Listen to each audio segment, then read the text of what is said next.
What's up? Welcome to the Confluence.VC podcast. This podcast is meant to give you a personal glimpse into the next era of investors and operators.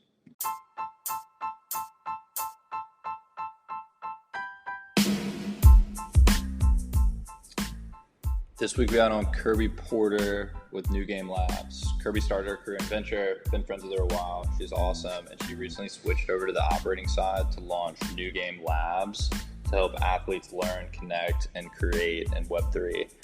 In this talk, we cover figuring out your why, NIL deals and their impact on college athletics, and layering on community to improve the first version of your offering.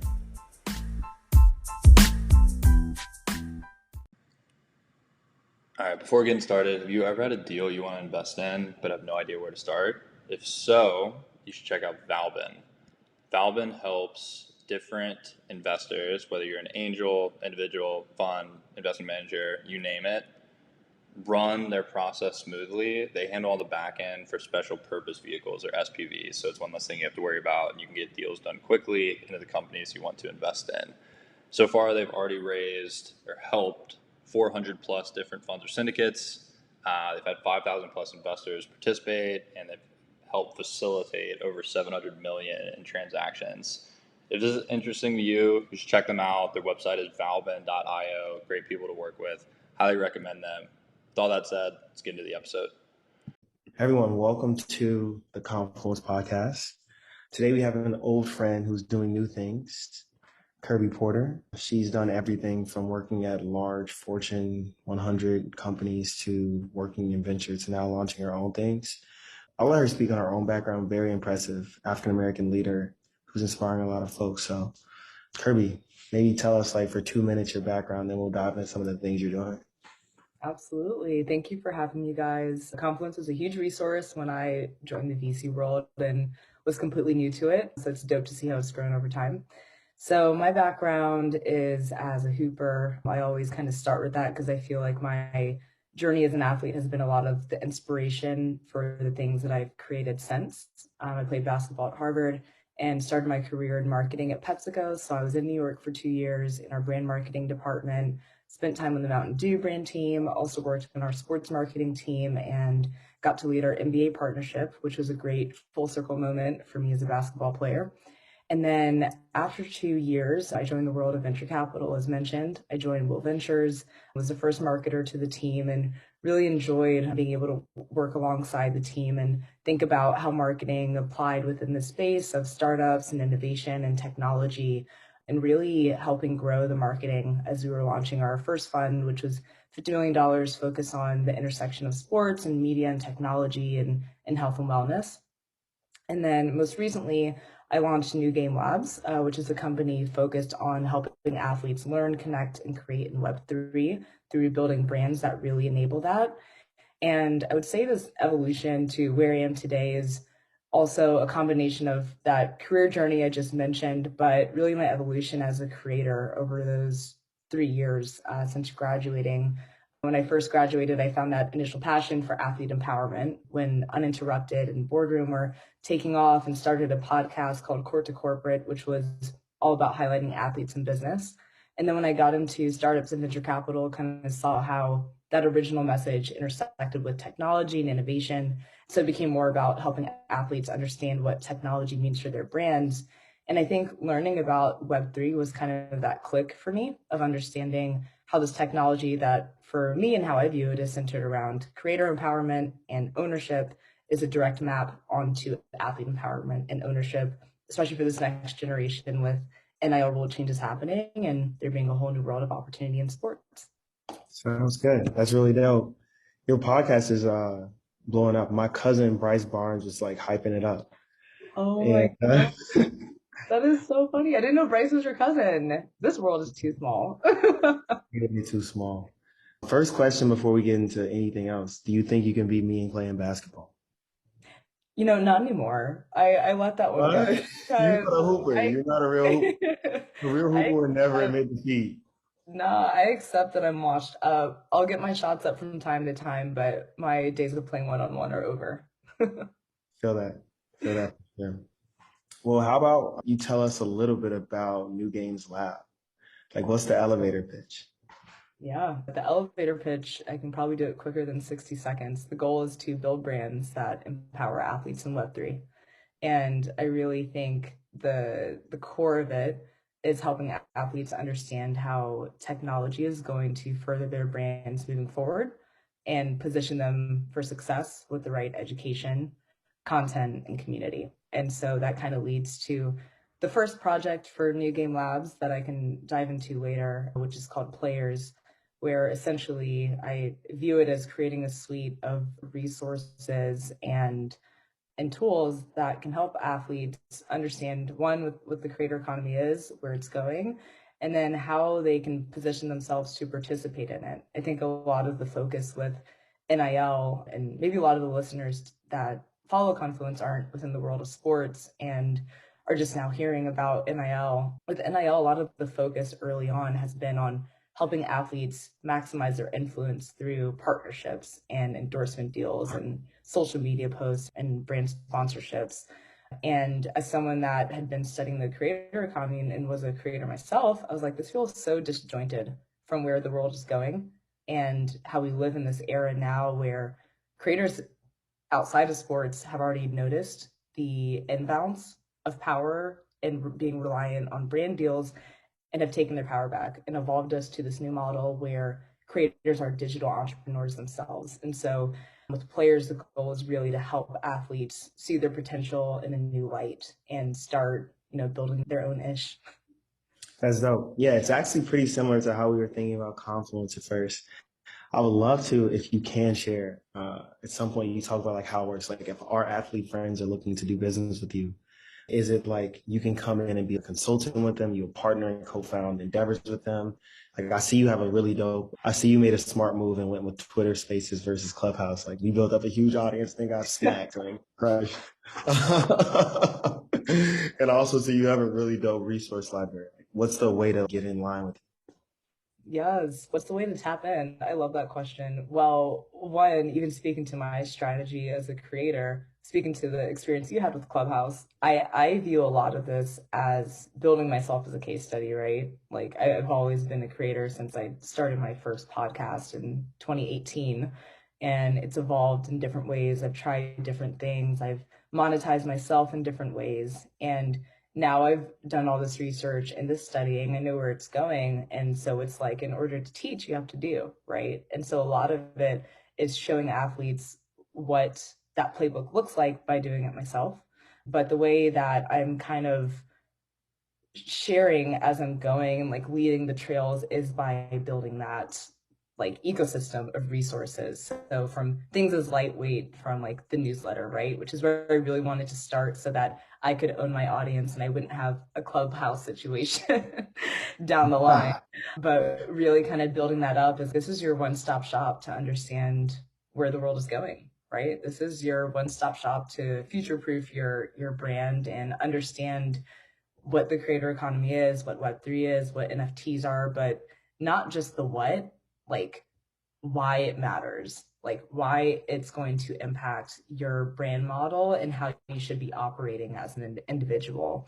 I think that is also kind of a disconnect right now when we see athletes entering Web3. It's like skipping steps, getting them to launch their own NFT when it's like, wait a minute. Can we start with setting them up so that they have the knowledge to be self-sovereign and have a brand model that they can really take control of and innovate on as they need to.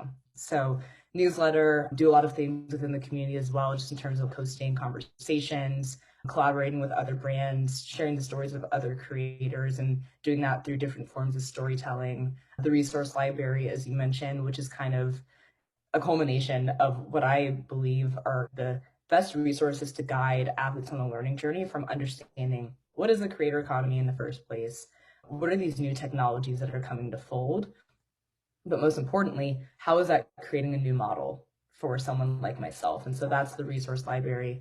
And starting there, right? Really just trying to nail the foundations, get people on board with like, all right, let's switch it up. Let's do something different and really kind of build a community around that, especially within the Web3 community, which I feel like is very collaborative. And then from there's a lot of things that you can do in terms of building, digital products and resources and things of that sort. So that's kind of the layer one of building players. No, very, Do you think most of the athletes you're working with, do they get it right away, or is there still like an educational piece that you need to onboard them and make sure everybody is on the same playing field in terms of just making sure they're aware of the problem and how you're solving for it?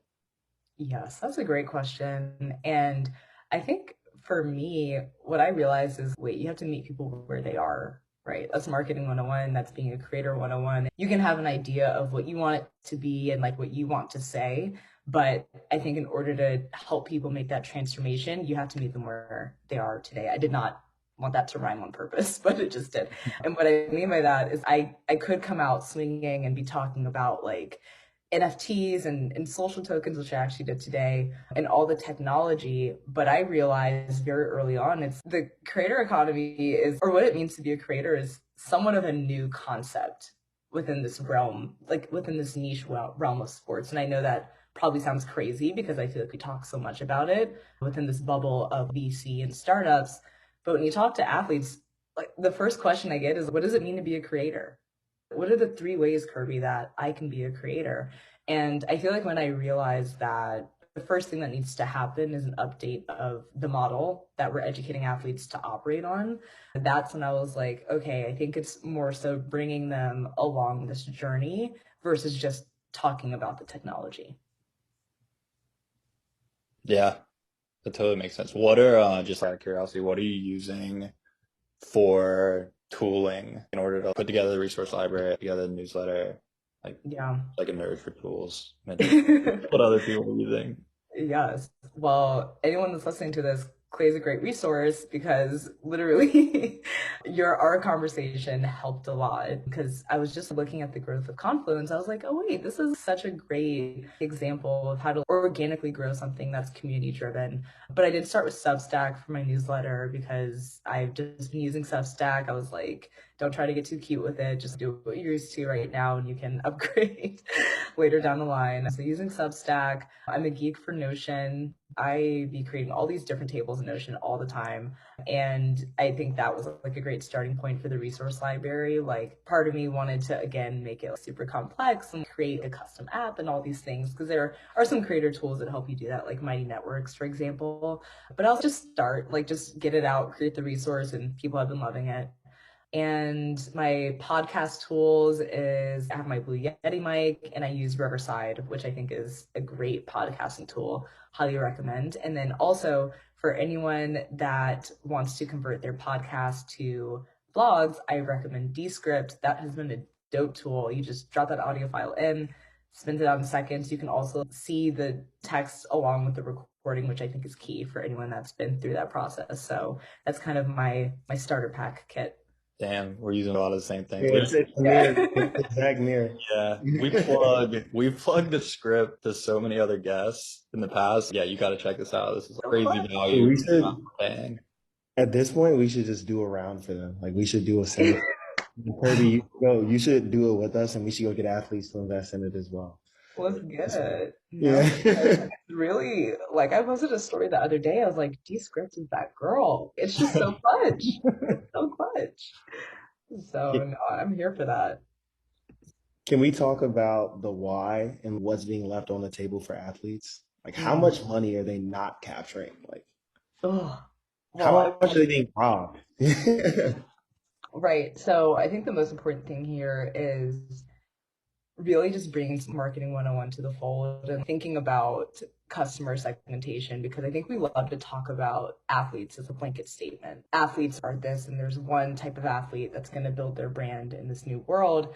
When in reality, I feel like what NIL has already shown us is that there's a divide in the market, right? There's going to be different segments of athletes that are more positioned to sign with an agency versus an athlete that may not have as big as an audience, and an agency may not be the right fit for them.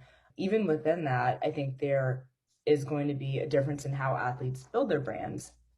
Not every athlete is a creator, right? Some athletes actually just have large audiences because athletes do have influence. They've probably rose to prominence in the sport that they've played, and they're creating content, but they're not content creators, right? Like the likes of us, where they're creating a podcast or they have a newsletter or they're building a brand and community around a certain message. So I think the first thing is accepting that there's nuance in terms of how athletes build their brands. And within that, those different segments have different problems to solve.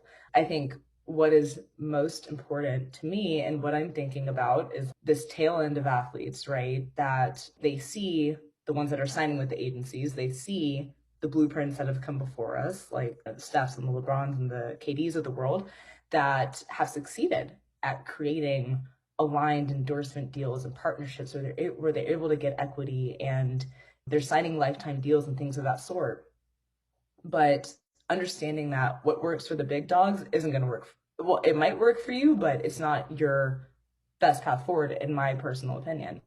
I think these athletes need to understand that there's different ways to monetize your influence, and that monetizing your influence shouldn't be about pushing other people's product. It should be about building your brand. And I think that's the money that is being left on the table, is that there are a lot of things that have encouraged athletes to think that the first question asked with NIL is like, how do I make money? How do I go get a deal? How do I go get a bag? When the question is, what can I build? That's what athletes should be asking themselves. What can I build that is going to last with me beyond sports? I think that's the question. And that's the difference of money that's being left on the table.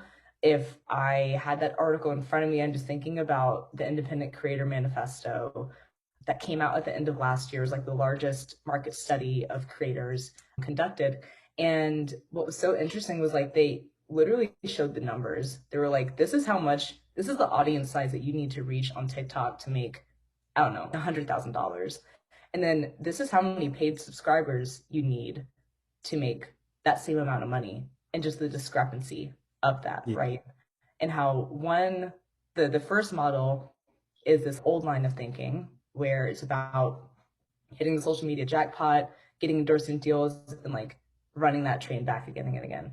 Whereas this new model where everyone is shifting to is something that's centered around ownership. And I think that's my message. Is ownership is what is going to, building with an ownership mindset is what's going to set your brand up for success. Yeah, I think it's so interesting. With the new NIL laws, it's a new generational mind shift. And then even some that don't have as much to do with NIL, like anyone from Micah with Aku, which I invested in not that long ago, or a big baller brand, a lot of folks will be doing dope things. Yep. So getting this education out is key. Specifically within Web3 and NFTs, what are some interesting applications or use cases you're seeing, especially baking in utility for NFTs you're seeing some athletes try to do right now? Yeah. If you don't mind, I'm actually going to go outside of sports and talk about the music industry, because I feel like another part of my agenda is switching up what we're studying, switching up how we're educating athletes, and just showing that there's so much more to the world than the sports bubble that we live in. And I feel like that's where real innovation is going to happen, when we can just think bigger than what we're already doing. And so I say the music industry because I feel like it's really coming to fold as the best in class example of power shifting to the people, and how when independent artists understand technology and then they capitalize on the technology, they're changing the whole model, right? And I feel like there's a lot of interesting things that artists are doing, and even platforms that are enabling them, from like fractionalized NFTs, or how they're thinking creatively about royalties, or using platforms like Sound to release their music as NFTs. That is just reimagining like what the music industry looks like. And it's not a direct map back onto sports. I don't know what the equivalent of an artist having music royalties is to an athlete, but I just feel like there's a lot of things that you can look at within the music industry and just even understand why that change is happening. It's because this new class of independent artists are being encouraged to learn about technology, and they have a suite of resources that are allowing them to creatively apply that as they want to. And so it's like, how can we get more of that energy back in sports, right? How can we switch it up a little bit from what we're already doing? And so that's why I say the music industry, because I think athletes that dare to think differently about what, Web3 and NFTs means for their brand, or the ones that's really going to break through? Yeah, I think it's interesting. Like, I think the music industry and the royalty model is really interesting. And it's almost like an ISA, an income share agreement for athletes could be really interesting because the upside for that is extremely higher than it is for artists. I don't really know anybody working on that. You probably do, but I think that could be interesting. I'm like curious how they would apply that Yeah. to future contracts, but I don't know, I'm just like thinking out loud here about what could be done. Yeah. No, I'm like, do I know anyone that's working on that? I don't know. But no, I mean, you can start to think of things like that, just examples. What are essentially, I think what's interesting is that this technology, like essentially NFTs are a way for your community to grow alongside of you or invest in you. You're not supposed to say that, but capture the upside of your brand growth. And so what are the things that you're doing or you're creating that are reflective of that? I think that's the question. It's actually really dope. When you think about it like this, if there is a income share agreement, you can have your fans buy your NFT or interest in your community, get a piece of your Nike deal. If you launch a training app, they can get a piece of that. If you decide to do like what Micah does, they can get a piece of that. People could even NFT their Ball is Life mixtapes. There's things that people can do. Yo, Ball is Life. Clay doesn't know this, but our first LP designed everything for Ball is Life. Will, who you met. Did he really? Yeah. Super I didn't random. know that. That's Yeah, awesome. you, Kirby, you two will be friends. Dude, Well, please introduce me to him after this. I really watched hours of Ball is Life in middle school and high school. I know, same. I knew every single basketball player that like ever existed. What's the best Ball is Life mixtape you've ever watched? What'd you say? Who's got the best Ball is Life mixtape of all time? Random, but Seventh Woods. Do you guys remember him? Yeah. He went to Carolina, right? Mm-hmm. Yep. I remember his was nice. That was fire. John Walls was nasty, but he was playing against like absolute Austin Rivers. Austin Rivers was nasty. That one was iconic. I remember the tape. Gabe York was some dude that went to Arizona. I was like kind of average player there, but he had a nasty one. Yeah. I remember spending hours watching all that. Oh, there's this guy. Oh, Akil Carr. Do you guys remember? Yes. Yes. More? These are crazy. So good. These are crazy. Times. Yeah, we need to link all these in the pod description. Right. For additional reading. Ball is Life website. Community components. How are you thinking about putting together your community right now? And how are you thinking about layering things to start scaling, like the tools that we use now, types of scheduling, etc.? Yeah. So I always say I feel like there's like levels to community, and I feel like I don't know if hinders is the right word. Or yeah, maybe what hinders athletes from building community is that they think it has to be at the extent of a paid subscription. And they're like, okay, then what do I offer my community? Or nowadays they think it means launching an NFT project right out the gates, when I feel one, building a community is actually just even a mindset and how you are building your brand as a creator. I think a lot of it is showing up as a content creator that is accessible and isn't just about one-way conversations, but is really here to engage and hear the voices of those that are listening to them, and really kind of takes that servant leader mindset, I would say, someone that wants to help the people that are listening to them. And I feel showing up with that energy at start is actually what creates a two-way street that I think a lot of great community builders have. And so, for example, I feel that is a way in which I've created my brand up until this point. I use Court to Corporate as a platform to share not just my story, but the stories of other athletes that were also in business with ideas to assets. I kind of use that as a way to start engaging with my community and asking them questions like, what questions do you have about the creator economy and Web3 and things of that sort? And then even things as little now as starting Twitter spaces weekly and having forums where I can bring people together around like a shared value or goal or objective. But I think the second step to that, after you're embracing that mindset and just being available and open and talking to people is, okay, now where do you control your audience? And that's something as little as having your landing page, having your website. So that's where I recommend all creators start. And that's where I've started. And then beyond that is thinking about, okay, then what is the next step in which I can create something that kind of removes you as a creator as a middleman, right? How can you create that forum for people to interact with each other without your doing? And I think there's a whole suite of creator tools that could be used. But actually one that I'm excited about, and I've like literally had a page set up for so long, I'm like, oh, I can't wait to use this, is Luma. I just feel like the UI is beautiful, but I feel like they have great tools for creators like myself that are more content driven to really organize and make your consumers feel it's their branded experience. So those are some things that I'm thinking about, is like growing the community and just evolving it over time. And then obviously NFTs become a part of that, but not rushing that. Feel it. Yeah, I think it'd be really interesting for some of the folks on our podcast to check out the different pieces you have. You wrote something about, what's his name, Duncan or something, like, what's his name? Duncan Robinson. Yeah, I wrote Yeah. that. Which is really, really cool. I'm not really big on people's names and celebrity names, but that's me an investor name. I got you, but no, like, can you talk a little bit about that really quickly? About the Duncan piece? Yeah, like I thought that was fascinating. Thank you. No, I was thinking about one, well, take a step back. I was like, how do I want to use this platform? I can share my takes, but I feel the changes and has always been driven by storytellers. I feel like, what if I can use this as a platform to share the stories of athletes that are innovating in this space? And so Duncan Robinson, he was the first NBA player to launch a creator token on Rally. And other athletes have launched creator tokens, like Jalen Clark was the first NCAA athlete last September, I think.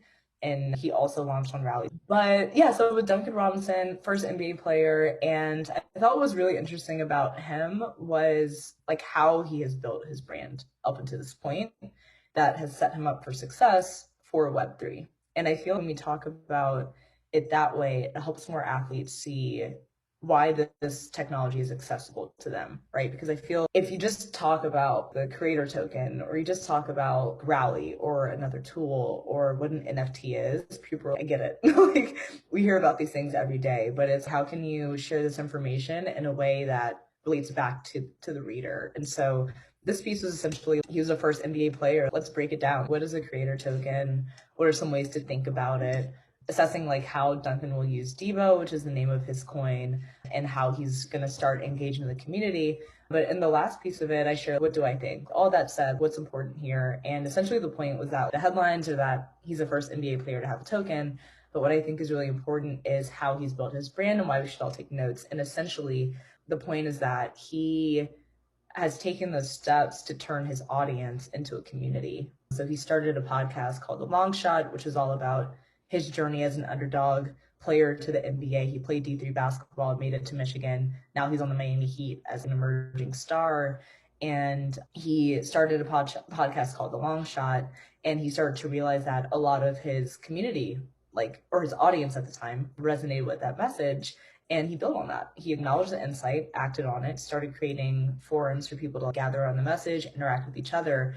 And I think it's that way in which he's built his brand, where Devo is just kind of like an evolution of what he's already been doing in the Web2 world. And I think those are going to be the best executions for athletes in Web3 when it's not this whole new thing and it's just like you're entering the world as this like new production, but more so it's an evolution of building blocks that you've set. And that's something that any athlete can do. Any athlete can understand what their story is, build a community around it, create forums on Twitter, on Discord, on their newsletter to bring people together. And as this technology just becomes what it is, eventually in a couple of years, it's not going to be this novel thing. And, you know, it's just going to be what it is. People will be prepared to integrate it. And so it's like, how can you help people see that this is just kind of where the world's going, and but you can participate too. Facts. With that, I mean, I know we're running up on time soon. Before we get into rapid fires, anything that you want to ask us open question, one, and then two, anything that our community can do to be helpful to you. Yes. I would love to ask, do you have any advice on community building tips? Because I set up time with Clay like a month ago and I was just starting like, Clay, help me out. I was like, how did you guys build Confluence? But now as I'm getting started and maybe with what you've seen, do you have any advice on how to build a community with players? Tyler, you want to go first? Yeah, I think design everything with virality in mind and also focus on user generated content. I think that at the end of the day, like me and Clay used to think a lot about the new like winners in this space are curators, which then became like aggregators, filtrators. And then it's like, well, how do you properly do that? It's you create a proper engine for creation of quality material. And I think you've already kind of started doing that. And I think some benefits that you have to your model are like, one, you're leveraging your people's brands. So by having this piece on the NBA player, he may share that to who knows how many followers, which then builds up your leadership. And then also asking that person to give you their friends, because that's a new member and their entire audience. It's effectively just hacking your CAC, which is a marketing term for you that you're like specialized in for sure. That's a big piece. And then start with giving value. From there, I think your tools are already on point, and you should just be thinking about monetization, which Clay is an expert on. So go for it. Money, money, money. I think I would echo all Cash that. rules everything around Clay. Damn, that's like crack. It's like crack. I'm trying to think. One piece of advice that I would give, like to echo everything else that Tyler said, is just give the first 100 people just a ridiculously good experience, then let them be your sales advocates. Like that's what we did, and just like kind of blew away our first 100 members, did stuff extremely manual. I was onboarding them, welcoming them personally, doing all this stuff that's just like eating away at my day. But the result of that was that people were just overwhelmed with a good experience and they started referring others. Wow, you guys should check this out, which saved us so much time. We didn't have to do marketing. We got over the cold start problem. And then we're able to focus on other things like scaling in a more efficient manner. But we also, shameless plug here, we packaged up all of our lessons in a playbook that we've started linking in the newsletter. It's just playbooks.confluence.vc for anybody looking for more hot tips from Tyler. Productize yourself. That's Yeah, it's the goal, right? Yep. Yesterday, we had a really cool podcast, or recorded a really cool podcast with a friend of ours who runs Build First and like one of the number one partnerships podcasts in the world. And what's really, really cool about what he's saying is like everyone in their personal journeys or like any product they build should be thinking about B2B2B or B2B2C. So another tip for you would be like, go partner with all the biggest sports agencies and get distribution through them and start being a strategy consultant for them. And one, that's monetizable, two, that hacks everything, and three, you get to borrow their credibility again. And now people are just inundated with new stuff. So if you can't have someone else who owns trust already and owns the audience, I just don't think you can get the type of scale you want. Yeah, I love it. Thank you guys. I'm about to play this back and I will be taking notes. I could not agree more. On the same page. Yeah, so how can people help? Well, today I ask anyone that is willing to share players with your network of athletes. I really am passionate about reaching athletes first, and then over time it will grow into something that I know will be a resource for the industry. But I think, like you said, getting right to that consumer, right to that Gen Z athlete is who I'm incredibly passionate about reaching. So with universities, athletic departments, or just with athletes you know directly, that is always welcomed. So yeah, and then there will be more to come. You know, we just getting started, right? It's been a month, and I had to catch myself sometimes. I'm like, Kirby, just slow down, because I'm always like, what's next? What's next? But definitely excited about all that's to come and just sharing more resources. Have you started doing outreach like directly to athletic directors or coaches? Yeah, so I definitely have been in touch with a lot of them. I just feel like I've made homies on Twitter. But yeah, no, definitely have like shared the resource with them and then can go from there as things get going with them. Yeah, because I'm just like thinking as you're talking, I feel like that's like B2B to B2C or like B2B2B channel, like depending on how you're looking at it. Yeah. I love the B2B2C. Or Yeah. or like the MBPA Mm-hmm. or other players associations, the heads of those, or even the ex-heads of them. They tend to be a little bit more accessible. Yeah. Yeah. That's a great idea too. Identify targets, give them something they can't say no to. Boom. Sales. No. That easy. Just kidding. Never is. I love it. Well, cool. You want to run through quick fire, Kirby? Yeah, let's do it. Cool. 4 questions meant to be answered in 2 sentences or less. First one we've got is, what is a recommendation you hear regularly that you think is bad advice? Oh. Have a plan. And I say that as a planner, but I think sometimes you just have to go with your gut. Totally agree. Intuition over everything. Have to. In the last year, what new belief, behavior, habit has most improved your life? Having a consistent morning routine. I know it's corny and in all the the Be Your Best Self hack books, but just making time for myself has been the best investment. What's your morning routine? Ooh. Wake up, go straight to the gym, grab my phone, go straight to the gym before I think about going back to sleep. Come back, eat, journal, plan my day, step outside, lock in. Nice. I used to wake up, work out first thing. Can't do it anymore. I feel like I just have less energy than breaking up my day and doing it during lunch or later in the day now. But I did try doing it midday one time for a period of time and actually liked it. I was like, this is nice. Yeah. I like it, but it just gives too much room for excuses. Yeah. True. True. Let's see. Next one. What is one piece of advice you'd give to somebody starting a company? Don't define what you do to make it make sense for other people. Love you know that. What you're doing. You know exactly what you're doing. Do you? And people will see it all come together when it does. Yeah, I think it's so funny when that question pops up always in social situations. What do you do? What do you do What for do you work? do? I'm like, just watch. Yeah, I hate it. People just use that to filter who they want to talk to. Yes. Oh my gosh. It's actually well, not that what do you do is a bad question. If you're listening to this and you've ever asked me that, I'm not don't ask me that. But sometimes people do ask that just to understand your secret sauce. I'm like, Yeah. Just watch. Tyler and I also think it's super fair for people to just be, don't count my coins. Yeah. Because I don't want to talk about that right now. Right. I feel like Tyler and I have been asked this. I think we've had this conversation, but we have very different careers than a lot of our friends because we're like 100 different hats and work at multiple different roles when all of them are just very targeted doing one thing. Like I work in finance versus like I work 4 different jobs. Things. Yeah.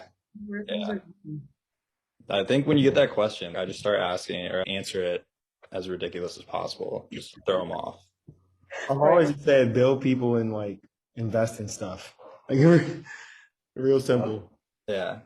That actually is how I answer that question. I don't if it's just in a public social situation, I don't go into y'all snobby friend groups. I just say something vague like that. I help athletes in web3. I don't go into the whole elevator pitch because sometimes it just doesn't. I'm like, why am I even trying to explain this? Yeah, 100%. As we already kind of touched on this, but last question again, just to reiterate, if you did have one ask for our listeners, what would it be?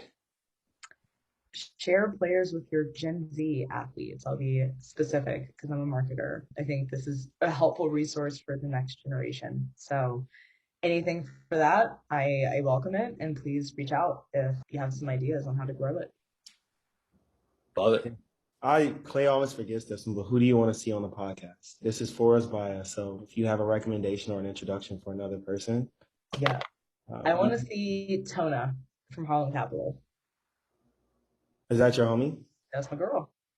Oh, if you want to see it, put us in an email thread and we'll make it happen. I homies. I was on their podcast for Harlem, so I remember anyone in their circle. Yeah, anyone in their circle, that's love. Say less. I will make that intro. Tona is the homie and she's a rising star. So perfect. Love it. Well, thank you guys. Yeah.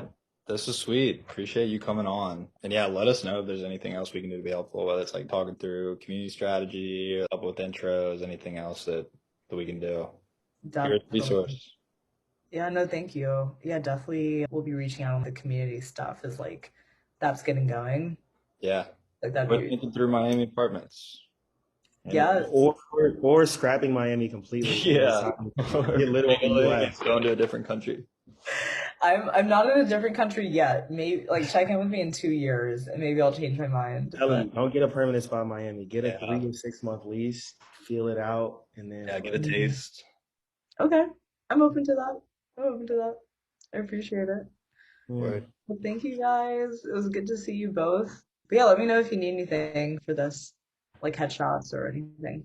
Cool. We'll clean up this audio. We'll shoot it back over you. We'll share the link just in the script, and then we'll wait to push anything out. We'll get final approval from you before we shoot anything out. Awesome. Perfect. Sounds good. And thank you again for being flexible. 100%. Hundo P. All right. Talk soon. Well, later, Kirby.